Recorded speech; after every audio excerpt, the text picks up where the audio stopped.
अमरावतीच्या अंजनगाव सुर्जी येथील सीताबाई संगई या केंद्रावरून इयत्ता 10वीच्या इंग्रजी विषयाच्या उत्तरपत्रिका केंद्राबाहेर गेल्याच्या प्रकरणी शिक्षण विभागाच्या तक्रारीनंतर गट शिक्षणाधिकाऱ्यासह एका कर्मचाऱ्याला अटक करण्यात आली आहे. सुधीर खोडे असं गट शिक्षण अधिकाऱ्याचं नाव आहे. या प्रकरणी अंजनगाव सुर्जी पोलीस ठाण्यात 6 जणांच्या विरोधात गुन्हा दाखल करण्यात आला आहे. 27 फेब्रुवारी रोजी इंग्रजी विषयाचा पेपर होता. पेपर संपल्यावर उत्तरपत्रिका सील करण्याची कारवाई सुरू होती. या दरम्यान शिक्षण विभागाच्या पथकानं कस्टडीची झडती घेतली. त्यावेळी पथकाला संशय आला. यावेळी 2 पेपर कमी आढळले आणि हा संपूर्ण प्रकार उघडकीस आला. तर आमच्या पथकानं त्यांना अडवलं आणि त्यानंतर या संपूर्ण प्रकाराबाबत पोलिसात तक्रार दिल्याची माहिती अमरावतीच्या माध्यमिक शिक्षणाधिकारी प्रिया देशमुख यांनी दिली आहे.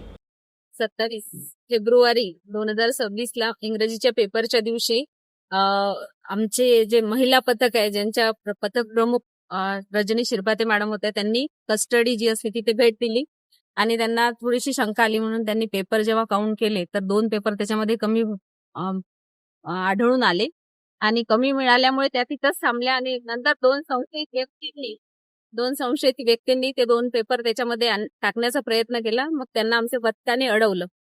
अशा पद्धतीची घटना झाली. याबाबत आपण पोलीस स्टेशनमध्ये सगळी FIR नोंदवलेली आहे. तसेच या घटनेचा अहवाल आपण मान्य अध्यक्ष विभागीय मंडळ यांना दिला. त्यांनी आपल्याला आदेशित केलं की याबाबत गुन्हा दाखल करावा.